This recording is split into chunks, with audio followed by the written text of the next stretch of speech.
आज का जो पहला क्वेश्चन है, भारतीय संविधान की आत्मा किसे कहा जाता है। जो भारतीय संविधान का जो सॉल यानी कि आत्मा किसे कहा जाता है। तो ऑप्शन नंबर ए में प्रस्तावना, बी में मूल अधिकार, सी में है नीति निर्देशन तत्व और डी में उपयुक्त सभी। तो इसका राइट आंसर होगा ऑप्शन नंबर ए यानी कि प्रस्तावना को हम लोग भारतीय संविधान का आत्मा यानी कि सॉल कहते हैं। ए इसका राइट आंसर होगा। ठीक है, अगला क्वेश्चन, दूसरा क्वेश्चन, भारत में लौकिक सार्वभौमिकता है क्योंकि संविधान की प्रस्तावना प्रारंभ होती है। तो मतलब कैसे, मतलब जो है सार्वभौमिकता है।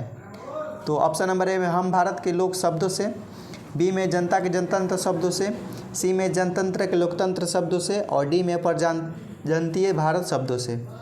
तो इसका राइट आंसर होगा ऑप्शन नंबर ए यानी कि हम भारत के लोक शब्दों से जो है सार्वभौमिकता उत्पन्न होती है क्योंकि संविधान में ये हम भारत के लोग शब्दों से। ए इसका राइट आंसर होगा। ठीक है, आज का जो तीसरा क्वेश्चन है, भारतीय संविधान की प्रस्तावना किस क्रांति का प्रभाव नहीं झलकता है।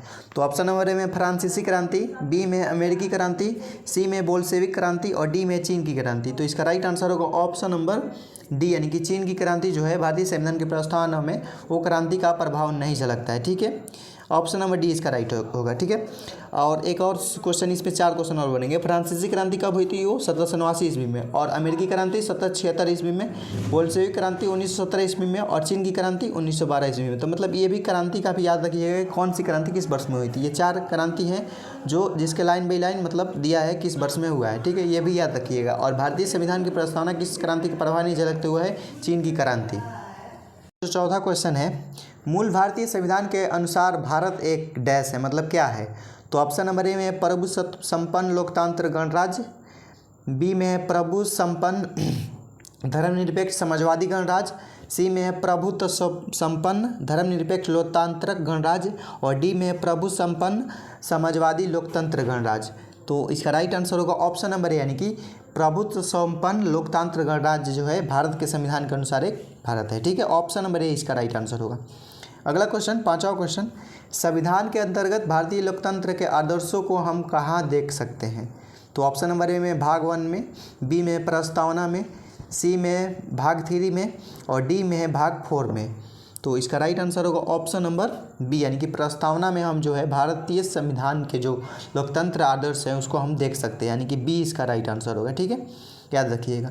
अगला क्वेश्चन, छठा क्वेश्चन, 42वें संविधान संशोधन अधिनियम 1976 द्वारा प्रस्तावना में किस शब्द का प्रयोग नहीं जोड़ा गया है।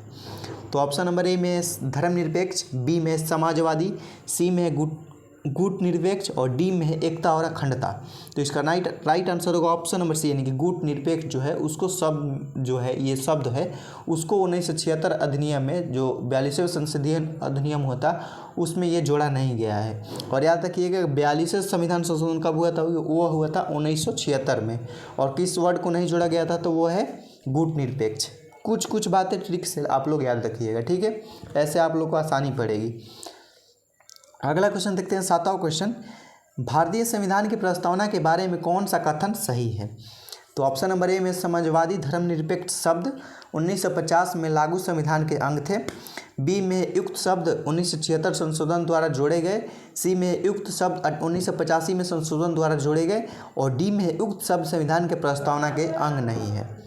तो इसका राइट आंसर होगा ऑप्शन नंबर बी यानी कि उक्त शब्द 1976 में संशोधन द्वारा जोड़े गए थे। बी इसका राइट आंसर होगा, जो कि भारतीय संविधान के प्रस्तावना में ये कौन सा कथन सही है, तो ये है बी यानी कि उक्त शब्द 1976 में संशोधन द्वारा जोड़े गए थे। ठीक है, बी इसका राइट आंसर होगा। अगला क्वेश्चन, 8वां क्वेश्चन, 8वां क्वेश्चन है कि भारतीय संविधान ने किस प्रकार के लोकतंत्र को अपनाया है। तो ऑप्शन नंबर ए में संवैधानिक राजतंत्र, बी में है वासुगुणगत लोकतंत्र, सी में लोकतांत्रिक राजतंत्र और डी में है लोकतांत्रिक गणतंत्र। तो इसका राइट आंसर होगा ऑप्शन नंबर डी यानी कि लोकतांत्रिक गणतंत्र जो है भारतीय संविधान ने लोकतंत्र को अपनाया है। डी इसका राइट आंसर होगा। ठीक है दोस्तों, अगला क्वेश्चन देखते हैं, 9वां क्वेश्चन।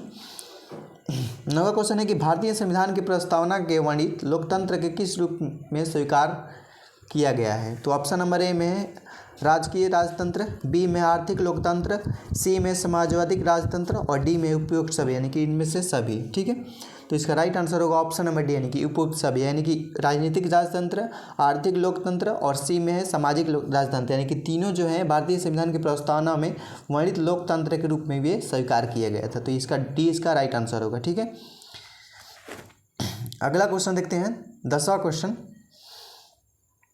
10वां क्वेश्चन है कि भारतीय संविधान की प्रस्तावना के अनुसार भारत के शासन की सर्वोच्च सत्ता किसमें निहित है? तो ऑप्शन नंबर ए में जनता में, बी में है मतदाता में, सी में है राष्ट्रपति में और डी में है संसद में।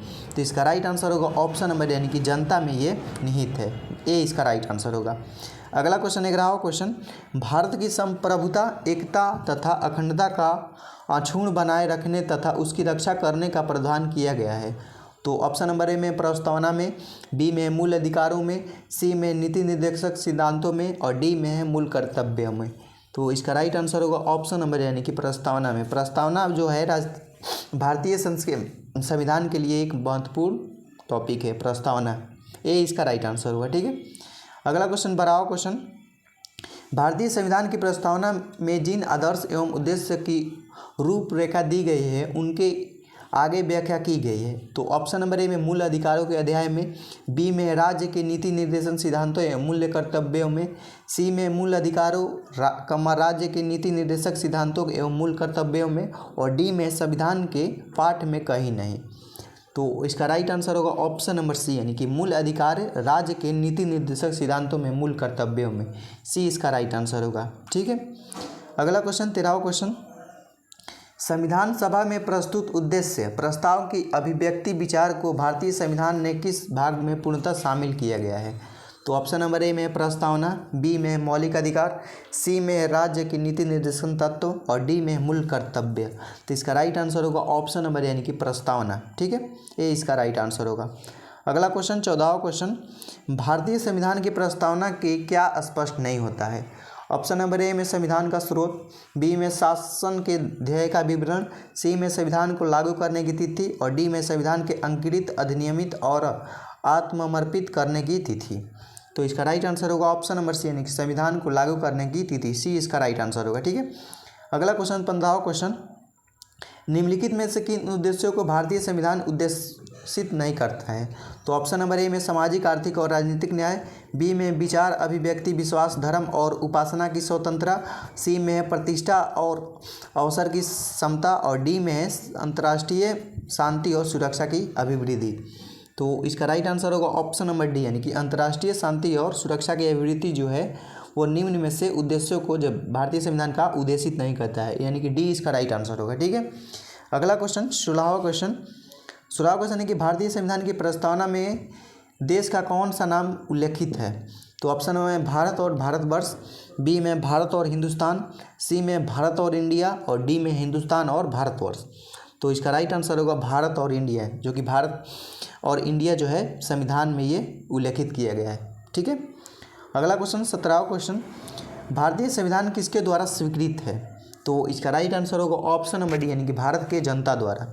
जो भारतीय संविधान है वो भारत के जनता के द्वारा ही मतलब एक टिकी हुई है, यानी कि जो बेस है वो भारतीय जनता ही है भारतीय संविधान की, डी इसका राइट आंसर होगा। ठीक है, अगला क्वेश्चन 18वां क्वेश्चन, भारत की संप्रभुता किस पर निहित है, मतलब किस पर टिकी हुई है?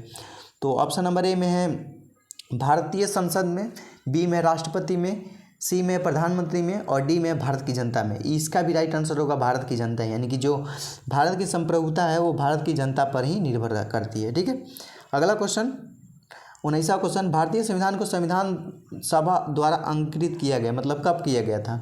तो इसका राइट आंसर होगा 26 नवंबर 1949 को, यानी कि ए इसका राइट आंसर होगा। ठीक है, अगला क्वेश्चन 20वां क्वेश्चन, भारत का संविधान पूर्ण रूप से तैयार हुआ, मतलब कब हुआ? तो इसका राइट आंसर होगा ऑप्शन नंबर यानी कि 26 जनवरी 1950 ईस्वी को जो था भारत का पूरा संविधान मतलब पूर्ण रूप से तैयार हो गया। ठीक है, अगला क्वेश्चन 21वां क्वेश्चन, भारतीय संविधान के किस भाग को उसकी आत्मा की आख्या प्रदान की दी गई है?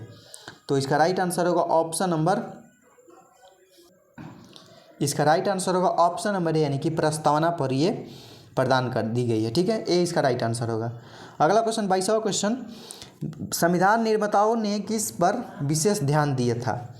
तो इसका राइट आंसर होगा ऑप्शन नंबर ए यानी कि प्रस्तावना पर, ए इसका राइट आंसर होगा। ठीक है, अगला क्वेश्चन देखते हैं 23वां क्वेश्चन, भारत में जनप्रिय समरूपता है क्योंकि भारत के संविधान में प्रस्तावना शुरू है इन शब्दों से, मतलब किन शब्दों से शुरू है। तो इसका राइट आंसर होगा ऑप्शन नंबर ए डी, यानी कि हम भारत के लोग से। ठीक है दोस्तों, तो यही था 23 महत्वपूर्ण क्वेश्चन जो कि संविधान की प्रस्तावना से था। अगले वीडियो में मतलब अगले पार्ट में हम लोग और मतलब क्वेश्चन करेंगे संविधान की प्रस्तावना से, मतलब जितने भी क्वेश्चन बन सकते हैं। ठीक है, तो आशा करते हैं कि आप लोगों को वीडियो पसंद आया होगा। यदि पसंद आया होगा तो लाइक, सब्सक्राइब एंड कमेंट जरूर कीजिएगा। मिलते हैं नए वीडियो में नए टॉपिक के साथ। अभी के लिए bye, take care, love you.